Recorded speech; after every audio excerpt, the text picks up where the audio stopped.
Guys কেবল মাছ delivery করে দিয়ে আসলাম 3টা, আর কালকে রাত্রে 2টার সময় আবার ঘুমানোর আগে একটা ভিডিও দেখতেছি ভাই। ওখানে দেখি একটা রেস্টুরেন্টে খাবার দাবারের ভিডিও রাত 2টার সময়, যদিও আমার পেট ভরা ছিল। তারপরে খাবার দাবারের ভিডিও দেখলে কার না ভালো লাগে ভাই। তা পরের দিন মাছ হাবেরি আসলাম, তা ভাবলাম যে একবারে দেখেই যাই কি দেখি আছে। এটা লোকেশন যশোর জাবির হোটেলের ঠিক অপোজিট সাইডে। 50 টাকা করে সব কিছু আইটেম যেটাই নেবেন।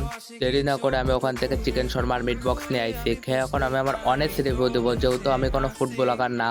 খেয়ে ভালো লাগলে আপনাদেরও যাতে বলবো আপনারা যে খেয়ে দেখেন। শর্মার টেস্ট আমার ভালোই লাগছে, 50 টাকা হিসেবে বেস্ট ছিল। আর এরপরে চলে যায় মিট বক্সের দিকে। মিট বক্সটা দেখতে ভিতর থেকে এরকম ছিল মেয়োনিজ লাগা, এটা অন্যরকম লাগতেছে তাই না? ডিপ্রেশন।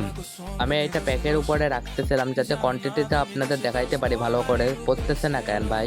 তো এটা মোটামুটি পড়ছে। তারপরে আপনারা কোয়ান্টিটি দেখেন, 50 টাকা হিসেবে ভাই একেবারে খারাপও বলবো না। আর টেস্টটা করে দেখি কিরকম। খাওয়ার পরে আমার একটা কথাই বলতে মন চাচ্ছিল ভাই, যে চিকেনটা তো কম দিবে যেহেতু 50 টাকা দাম, সেই হিসেবে খারাপ না। এই যে লাল লাল দেখতেছেন এটা হচ্ছে আলু ফ্রাই করে দিছে। শুধু শুধু খাইতে ভালো লাগতেছিল না, কিন্তু সস দিয়ে খাওয়ার পরে আমার অনেস্টলি ভালো লাগতেছে। আর এটার যদি আমি অনেস্টলি রিভিউ দিই, আমার 2টা খাবার মিলে 7.9 রেটিং করা যায়। এই রেটিংটা করছি দামের দিকে টাকায়, তারপরে খাবারের কোয়ালিটি মোটামুটি ভাই এবারে ছোটটা ভালোও না অতটা খারাপও না। আমি আবার যাবো খাইতে, বার্গারটা ট্রাই করবো, শর্মাটা আবার খাবো। যশোরের মধ্যে কেউ থেকে থাকলে একবার যে দেখতে পারেন, জাবির হোটেলের পাশে এই দোকানটা আছে, ড্রিম কিচেন সম্ভবত নাম। তারপর আপনারা একবার চেক করে নিন।